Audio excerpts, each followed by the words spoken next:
이사 별리는 곧 첫 번째 시간입니다. 오늘 이사 일정을 통하여 또 총론에 대해서 먼저 말씀을 드리겠습니다. 이사야는 큰 구원이라는 큰 하나님의 뜻을 이루기 위한 성경인데요.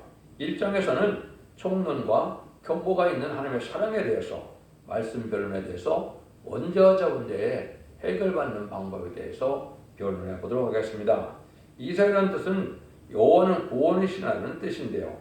이사야는 대선지자로서 이제는 하나님께서 인간 종말에 마지막 사명자가 나올 것을 보여주기도 하는 것이고, 또 하나님께서 모든 하나님의 뜻을 이 땅에 이루기 위해서 메시아의 철인과 재림과 또 동방 역사와 세일 역사로 세상을 심판하고 에덴 동산을 펴서 천년왕국을 이루기까지의 모든 비밀을 여기에 말씀하셨다, 이렇게 볼 수가 있습니다. 그래서 정한 때에 이러한 새로운 종이 나타나서 이제는 마지막 변론을 통하여 원죄자분들을 해결받게 하고, 순종하는 자들은 새 시대의 축복을 이루게 되고, 순종치 않은 자는 환란장의 심판에 멸망할 것을 여기 이사야 성경에 말씀하셨다, 이렇게 볼 수가 있습니다. 가장 알기 어려운 것 중에도 하나가 이제는 시대적인 사명제되는 부분입니다. 하나님께서는 시대적으로 그 시대의 한 종을 택해서 쓰는 것은 역사적으로 사실이죠. 양심 시대는 노아를 들었었고요. 언약 신앙 시대는 아브라함을 들었었고, 그다음에 율법 시대는 모세를 들었었고, 은혜 시대는 베드로와 바울을 들었은 사실을 알 수가 있죠.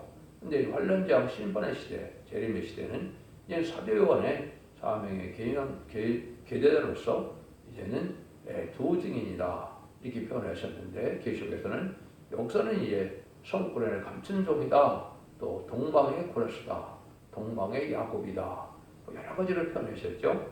여기 이제 새로운 종을 뜻했는데, 하나님이 대행되는 뜻으로 이사 59장 16절에는 중재자라는 말까지 썼습니다. 이거는 심판주 역사는 아주 인간 영혼의 절대적인 마지막 역사용으로 이 변론에 이르는 종은 하나님의 대행대로 쓰임받을 종이다, 이렇게 볼 수가 있는 것이죠. 세상에 끝을 맺는 그런 역사가 이렇게 볼 수가 있는 겁니다. 그래서 지령 같은 야곱이나 또 가련에게 빈핍한 종이나 마하시다의 하스바스나 이렇게 여러 가지 말씀으로 표현했는데, 이것은 바로 인간 종의 마지막 책임 사명자를 뜻했다, 이렇게 보시면 됩니다. 모든 예언이라는 것은 하나님께 시대적으로 한 사람 두 사람에게 응하는 거기 때문에 대중적인 역사가 일어나기 전까지는 잘 할 수 없는 일들이죠. 그렇지만 하나님은 예언의 말씀대로만 역사하시는 진실만 하는 걸 여러분이 또한 아셔야 된다.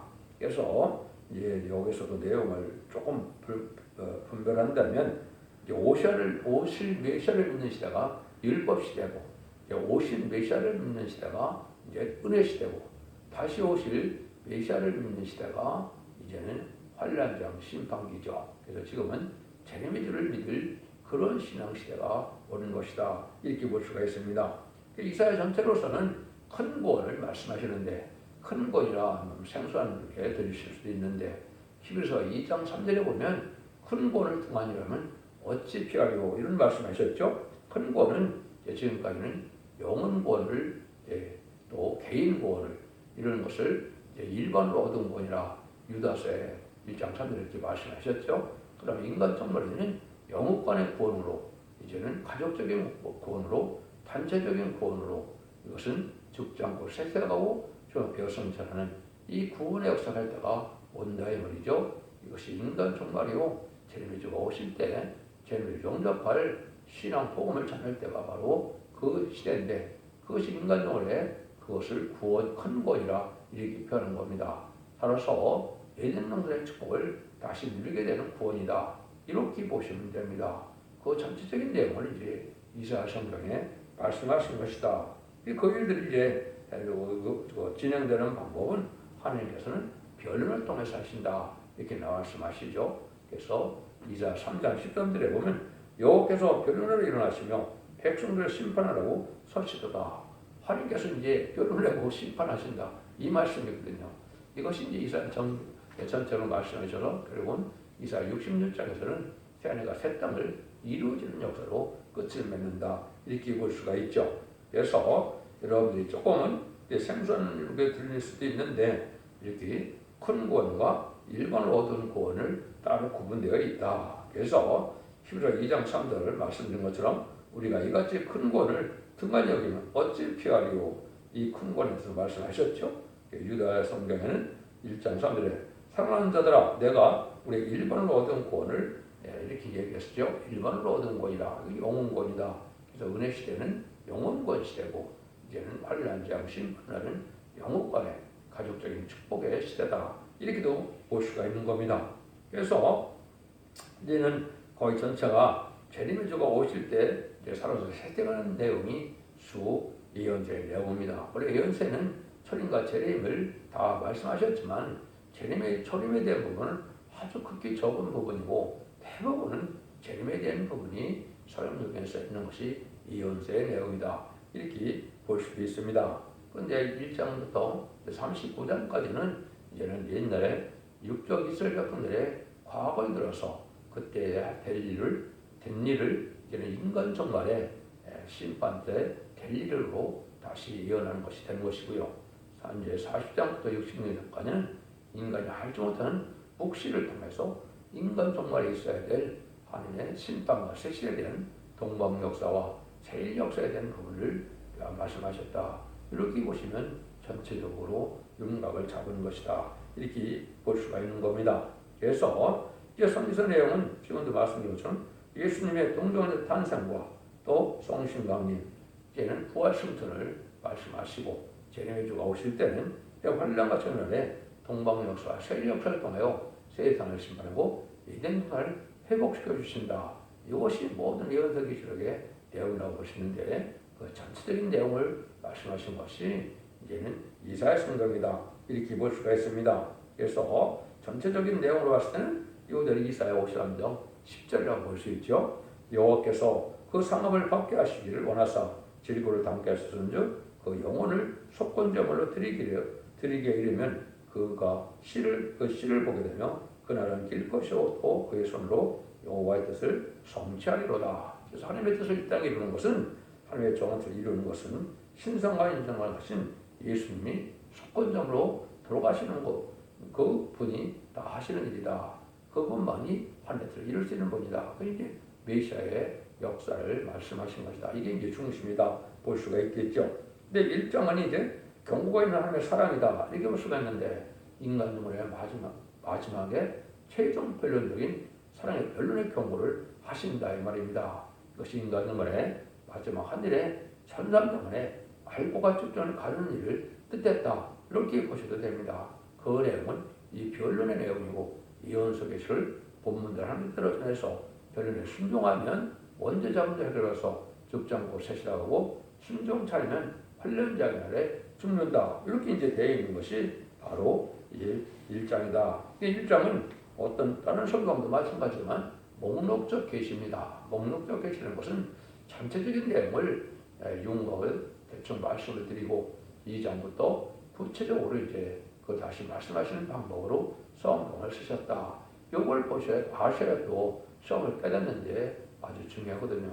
1장은 목록적으로, 2장은 부분적으로, 3장은 세계적으로 이렇게 이제 차례대로 쓸 수 있는 것이 성경 말씀이다. 이렇게 이제 볼 수가 있는 것이죠. 그래서 1장에서는 변론이 이제 경고돼서 1장 18절의 변론의 경고는 원죄자 문제를 다 해결해 줄 것을 말씀을 하신 것이고 순종하면 에덴토는 축복을 받고 순종 참은 멸망을 당한다. 이렇게 말씀하신 것이죠. 그래서 이것은 성경 전체 흐름이 다 그렇고 예언서 계시록의 결론이다. 그렇게 되어 있는 사실이다. 이렇게 볼 수도 있습니다.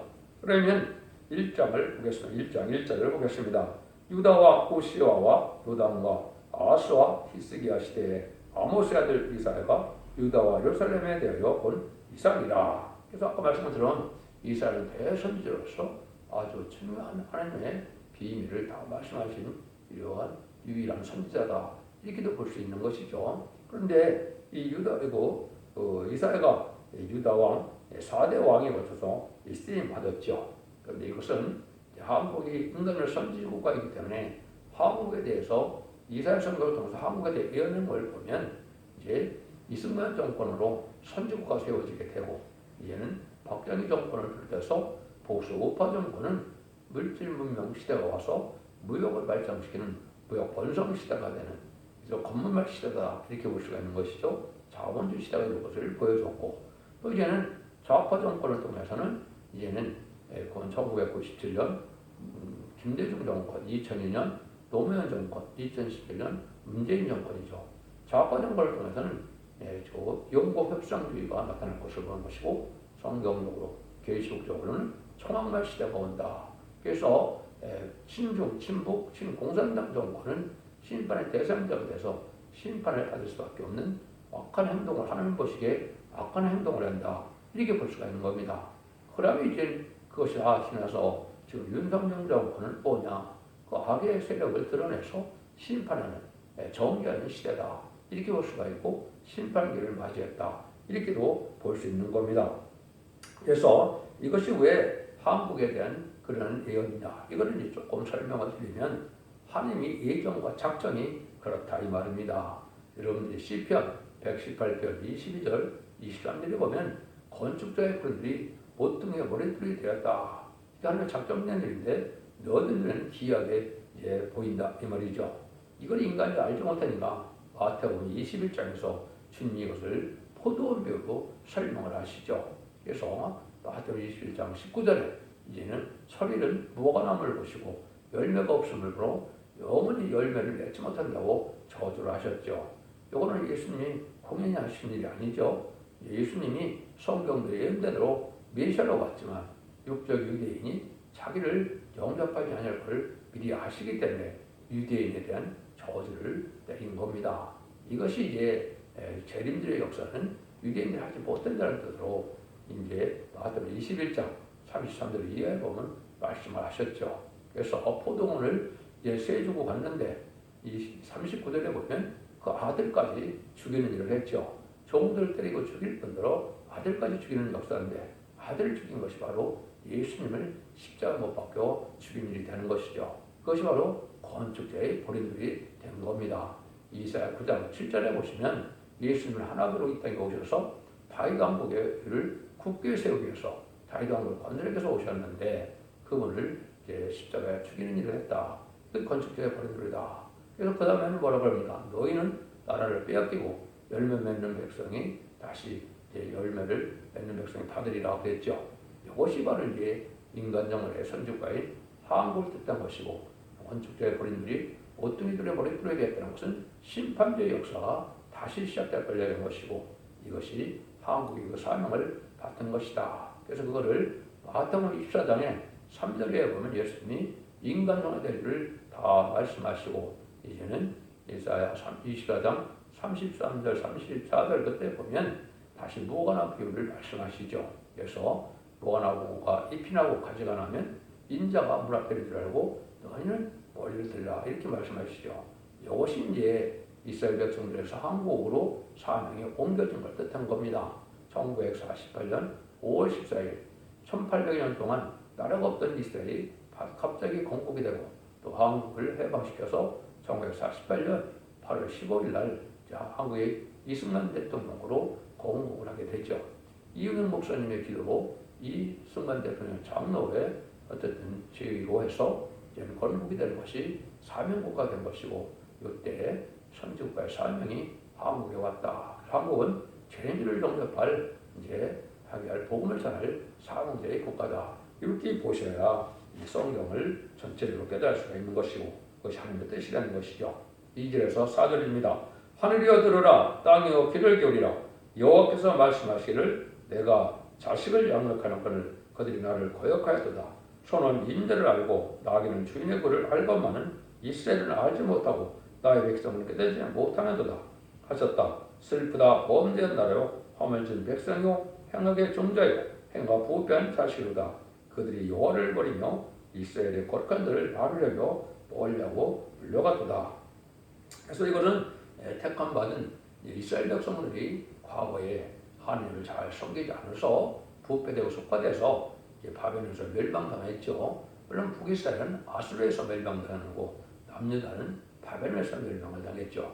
그런 것처럼 인간적으로 선지권 한국도 하나님을 섬기다 하나님을 섬기는 자들이 이게 부패한 자들이 되는데 짐승만도 못한 인간들이 된다. 주인을 아는 심성은 있지만은 하나님은 그 인간들은 하나님을 잘 알지 못하는 이런 일이 된다 이 말이죠. 종교가 예식적이고 형식적으로 해서 하나님 마음을 헤아리지 않고 말씀에 순종치 않는 이런 백성이 될 것을 말씀하셔서 결국은 이제 멸망당할 그 백성이다. 근데 하늘이 얻으려 땅이 얻으려고 했죠. 이거는 세계적인 역사죠. 이것이 이제 말씀드린 것처럼 육적 유대에게만 해당된다면 땅이 얻으리라 하늘이 얻으리라 하실 말 필요가 없겠죠. 그래서 이것은 세계의 만민의 하나님임을 말씀하신 것이고 세계적인 역사가 있을 걸 말씀하신 건데 그것이 십자가로 말미암아 온 세계 천국 복음이 전해지고 인간 영혼에 다시 말세 복음이 전해져서 하나님은 변론의 경고를 하게 될 것을 말씀하신 것이다. 이걸 우리가 알 수 있는 내용이다. 이렇게 볼 수 있죠. 5절 6절입니다. 너희가 어찌하여 매를 더 맞으려고 더욱더 폐역하느냐. 온 머리는 병들었고 온 마음은 피곤했으며 발바닥에서 머리까지 상한 것이 없이 상한 것과 더딘 것과 새로 받은 흔적거리들 그것을 어찌 싸매며 기름을 유하게 함을 받지 못했다. 하나님의 상을 받고도 이렇게 부패한 자들은 하나님의 다시 돌아올 길을 줘도 잘 들어오지 않으므로 마귀의 피해를 당해서 다 상했다 이 말이죠. 인간이라는 것은 마귀가 이제 재앙으로 또 질병으로 이렇게 고통에 온 것은 인간의 죄를 말미암았죠. 죄를 자꾸 지니까 성령 충만해서 깨끗함을 해고서 죽지 않고 세시라고 지금 변성자는 이런 은혜를 받지 못하고 자꾸 이제 병들어 죽을 형편이 된다 이 말이죠. 이게 지금 기독교 형편이 그렇습니다. 여러분들은 이 시대는 이제 영원군 시대가 아니고 영원관에 본받는 시대라 죽지 않고 세시하고 주가 변성자는 이런 말세복을 전할 때인데 이걸 받아들이지 않으므로 죽을 자들이다 돼서 결국은 멸망할 자들이 된다. 이걸 지금 경고하신다. 이렇게 볼 수 있는 것이죠. 7절에서 9절입니다. 너희 땅은 황무하였고 너희 성읍들은 불에 탔고 너희 토지는 너희 목전에 이방에게 삼켰으며 이방에 파괴된 같이 황무했고 딸 시온은 포도원의 망대같이 원두밭의 상중막같이 여수엔 성읍 겨우 남았도다. 마음으로 여호와께서 우리를 위하여 조금 남겨두지 않으셨다면 우리가 소돔받고 고모라 같다 쓰리로다. 옛날에 이제 심판계 될 일을 말씀하실 때 이스라엘 백성들이 아까 망한 때가 있었다 그랬죠. 또 소돔과 고모라 때도 이제 죄악이 관영해서 멸망해서 결국은 롯의 가정 네 중에서도 셋만 구원받았죠. 그런 거랑 마찬가지로 인간의 심판 때가 오면 다 불태서 남은 자가 아주 적다는 뜻이죠. 그래서 여기 보면 그걸 포도원의 망대같이 원두막의 상징막같이 됐죠. 여러분 원두막이나 포도원에 보면 몇 개나 됩니까? 상징막이나 원두막은 한 개 아니면 두 개죠. 그래서 이런 것처럼 아주 적은 숫자만 납니다. 한 교회에 한 마을에 이렇게 작은 숫자만이 남게 된다 이 말입니다. 이것은 심판에 멸망해서 남을 자가 적다는 뜻으로 이렇게 말씀하셨다. 이렇게 볼 수 있는 것이죠. 이것이 이제 다른 성경에도 보면 여러 가지로 표현을 하셨죠. 특별히 이사 17장 5절 6절에 보면 뭐라 그럽니까? 마치 추선한 자가 곡식을 거두어 가지고 그것으로 이삭을 깬 것 같고 르와인 고쪽에서 이삭을 죽은 것 같더라. 이삭을 죽는 것 같이 적다는 거죠. 그러면 추선은 누가 다 했을까요? 그는 마귀가 다 해간 겁니다. 마귀가 다 멸망의 세상으로 인도해서 심판날에 불타 죽게 되고 남은 자가 적다 이런 말이죠. 그러면서 또 뭐라고 합니까? 감람나무가 가지에 흔든 것 같아서 이상계 번가지에 4,500다 그랬죠. 그러니까 적은 숫자는 남을 것을 여기 지금 말씀하시는 거다 이렇게 보시면 됩니다. 근데 왜 그러냐? 그 교회가 다 형식적인 교회가 예식적인 교회가 됐다 이 말입니다. 그 내용이 10절 13절입니다. 너희 소돔에 가는들아 여호와의 말씀을 들을지어다. 너희 고모라의 백성아 우리 하나님의 법에 귀를 기울일지어다. 여호와께서 말씀하시되 너희 무수한 재물이 내게 무엇이 유익하며 나는 수생의 번제와 살찐 짐승의 기름의 법을 했고 나는 숫종아지나 어린 양이나 수염새들을 기뻐하지 아니하노라. 너희가 내 앞에 보이러 오니 그것은 누가 너에게 요구하느냐. 내 마당만 밟을 뿐이니라. 헛된 점을 다시 가져오지 말라. 분양은 나의 가정이 여기는 바요. 월석과 안식일과 대일로 모이는 것은 또 그러하니 성애와 아울러 악을 행하는 것을 내가 견디지 못하겠노라. 그래서 구약시대에 많은 제물을 갖다 바쳐도 말씀에 순종하는 것이 없기 때문에 하나님이 받을 수 없는 것처럼 인간 영혼에도 기독교가 인식적이고 형식적으로 그냥 예물만 갖다 바치는데 하나님 이것을 받을 수가 없다는 거죠. 왜 그러느냐? 진리 앞에 순종하는 것이 없고 하나님 말씀 앞에 순종하는 것이 없기 때문에 결국은 마당만 받는 것처럼 왔다 갔다 하긴 하는데 상달되는 예배와 호소와 찬송은 드리지 못한다 이 말이죠. 그래서 하나님의 기도를 들을 수가 없고 구원을 받을 수 없는 형편이 되어 있다 이렇게 말씀하는 것이죠. 그래서 말라기 1장 10절에 보면 하나님께서 뭐라고 그럽니까? 누가 성도문을 다룰 자가 있으면 좋겠도다 그렇게 얘기했죠. 이런 시대가 그럼 안 오겠습니까? 오겠습니까? 오죠. 이게 바로 20세기 후반이 바로 그런 시대가 되는 겁니다. 21세기에 새로운 재단과 새로운 종과 새로운 기호가 나타나서 이제 재림을 영접하는 시대가 열릴 것을 지금 말씀하시는 것인데 그 이사부터 말라기까지 전체적으로 보면 그렇게 진행된다 이 말입니다. 그래서 새로운 역사가 나타날 것을 또한 보여준 것이고 예시적으로 형식적인 종교생활은 구원을 받지 못한다. 이거를 지금 경고하는 것입니다. 14절에서 17절입니다. 내 마음이 너의 월석과 정한 별들을 싫어하나니 그것이 내게 무거운 짐이라 내가 지게 곤배하도다. 너희가 손을 펼 때에 내가 눈을 가리우고 너희가 많이 기도할지라도 내가 듣지 아니하리니 이는 너희 손에 피가 가득함이니라. 너희가 스스로 씻으며 스스로 깨끗게 하여 내 목전에서 너희 악업을 버리고 악행을 그치고 서원형을 배우며 공의를 구하며 학대받는 자를 도와주며 고아를 위하여 신원하며 긍휼을 과부를 위하여 변호하라 하셨느니라. 많은 절기를 지키고 부흥회를 하고 하더라도 하나님은 받지 않는 기도와 성회다 이 말이죠. 이것은 바로 뭐냐? 너의 삶 자체가 변화되지 않고 악하고 완악한 삶을 그대로 살면서 근과 자비와 용서와 너그러움과 남을 도와주는 삶을 살는 이런 상태에서 예물만 드리고 성회만 들고 예배만 드린다 해서 하나님 들어줄 수가 없다는 것이죠.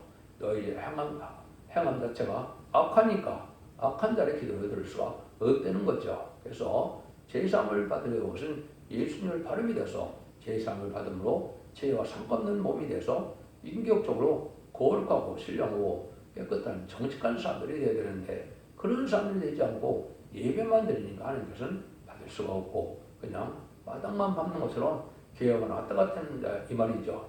이것은 소용이 없는 짓이다. 마당만 밟는 것은 옛날에 장막 성전 때 이방인들은 이방인의 뜰에만 들어갈 수가 있었죠. 그래서 그거나 마찬가지로 상대되는 예배와 호소, 찬송을 드리지 못하는 것을 뜻한 것이죠.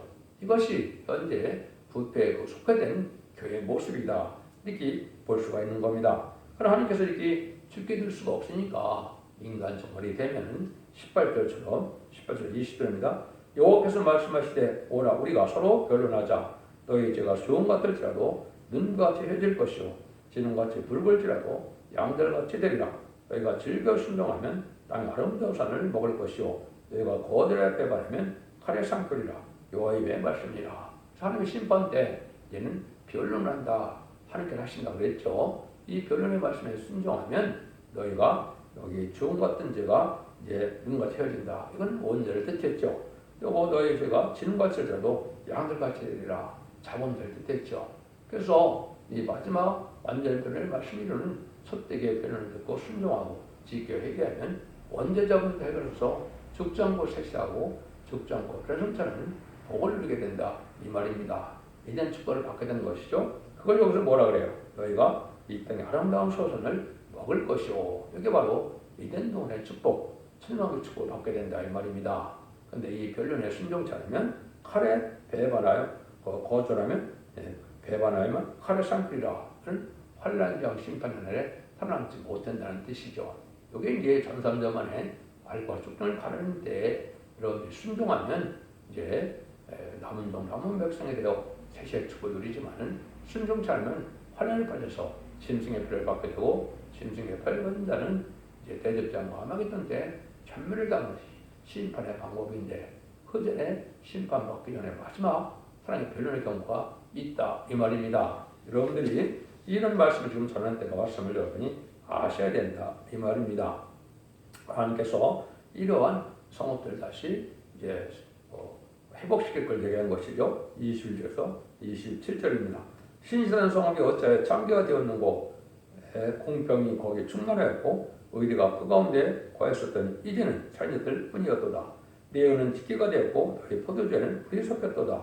네 방백들은 배약하여 도적과 짝하며 다 네 머리를 사랑하며 사람을 구하며 고아를 위하여 신원치 않냐며 가와 송사를 쓰지 아니하는도다.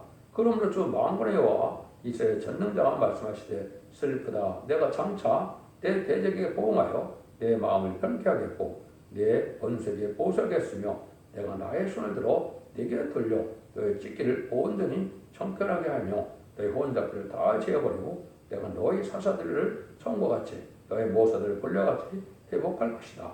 그리한 후에야 내가 의의 성읍이라 신실한 고리와 칭함이 되리라 하셨나니 시온은 공평한 구속이 되고 기정한 자는 의로 구속이 되리라. 과거에 신실했던 이런 성읍들이 다 부패됐다는 것이죠. 그래서 초창기에는 또 기독교가 아주 정결했다 이렇게 볼 수도 있죠. 순수신앙이다. 근데 속화되고 흑화돼서 구원받을 자가 없이 돼서 심판받아서 망하게 된다는 말입니다. 심판받고 망할 때 남은 자들은 의로 이제는 구속함을 받게 돼서 남은 백성은 아주 거룩한 그런 성업을 이루어서 새 시대의 축복을 누리게 된다. 이 말씀이거든요. 이것이 아까 말씀드린 것처럼 이제는 참사람들의 알과 축장을 가를 때 순종치 않은 자, 말씀에 순종치 않는 자는 바로 이 부패들이 망할 때 다 망하게 된다. 이 말입니다. 그래서 에덴 동네의 축복은 아무나 다 누리는 것이 아니고 진리의 순종함으로 아까 18절에서 말씀한 것처럼 원죄점 해결해서 진리 앞에 순종함으로 의롭고 거룩하고 이렇게 남은 자가 되어서 그 자들만 세세 축복을 누리게 된다. 순종처럼은 망한다는 뜻이죠. 이걸 지금 말씀하시는 것이죠. 28절에서 31절입니다. 그러나 패역한 자와 죄인을 함께 패망하고 여호와를 버린 자도 멸망할 것이라. 너희가 너희의 기뻐하던 상수리 나무로 인하여 부끄러움을 당할 것이요 너희가 너희 택한 농산으로 인하여 수치를 당할 것이며 너희는 잎사귀 많은 상수리 나무 같을 것이요 물 없는 동산 같으리니 강한 자는 사물하기 같고 그 행위는 불티 같아서 함께 뗄 것이 헐스함이 없으리라. 하나님을 아무리 공경한다더라도 이렇게 패역한 자가 되어서는 망한다는 것이죠. 걔는 교회가 아주 부패가 돼서 마른 나무같이 된다. 마른 나무는 성령을 받지 못하는 상태를 얘기하는 것이죠. 푸른 나무가 돼서 열매를 맺는 것은 성신 충만함이라서 하는 기쁘는 삶으로 말씀 충만, 성령 충만해서 이런 남은 백성이 되지만은 성령을 받지 못하고 속화되고 부패된 이런 교회들은 다 불타 없어진다 이 말입니다. 그 심판을 받아서 망한다는 것이죠. 이것이 지금 이제 많은 음료 정권과 격언이 되어서 공산당을 용납하고 WC나 WA를 용납함으로 이제 다운을 주장하고 이래서 심판의 대상자가 되는 것이 또한 현재의 사실이죠. 이래서 다 심판받고 새 시대가 오게 될 때 남은 자가 적다. 이걸 지금 말씀하는 것이죠. 그래서 결론적으로는 아까 말씀드린 것처럼 마지막 한 일에만 남아있는데 전선전문에 변론의 말씀으로 이제는 전역해서 그 사랑의 변론의 경우를 듣지 않으면 멸망하고 들으면 원죄적인 해결을 해서 에덴 동네의 축복을 주겠다는 말씀입니다. 그래서 여러분들이 이러한 시대가 왔음을 여러분이 아시고 이제는 영혼권에 구원받는 새로운 교회, 새로운 사명자가 나타나서 변론의 경고를 할 때 순종하여만 살 길이 열린다 이 말이거든요. 그래서 이사야부터 말라기까지 전체 예언서를 듣게 되시면 하나님께서 구원하고 사랑하고 이제는 축복하는 것이 어떤 방법으로 이루어진다는 알게 되죠. 여러분들은 예수 믿고 중생받아서 죽어 천국 가는 것이 기독교의 끝이 아니고 재림제가 오실 때는 특히 완전면의 말씀을 듣고 회개함으로 원죄자 문제를 해결받는 수택의 역사에 통참한 세세 축복을 이룬다는 것을 여기서 말씀하신 것이다. 이제는 1장은 총 제목과 같이 목록적 계시고 2장부터 구체적으로 이제 예언의 말씀이 성취되는 과정을 통하여 하나님의 섭리와 구원을 깨닫게 되고 결국은 순종하는 자들이 세계 축복을 누리는 것이 이사야 66장의 결론이 됩니다. 여러분들 이 진리 앞에 잘 순종함으로 이제는 원죄자분들 헤어져서 가족적인 축복으로 사서 만대 축복을 누리는 복된 종들과 성도님들 다 되시기를 예수님으로 간절히 축원드립니다. 아멘.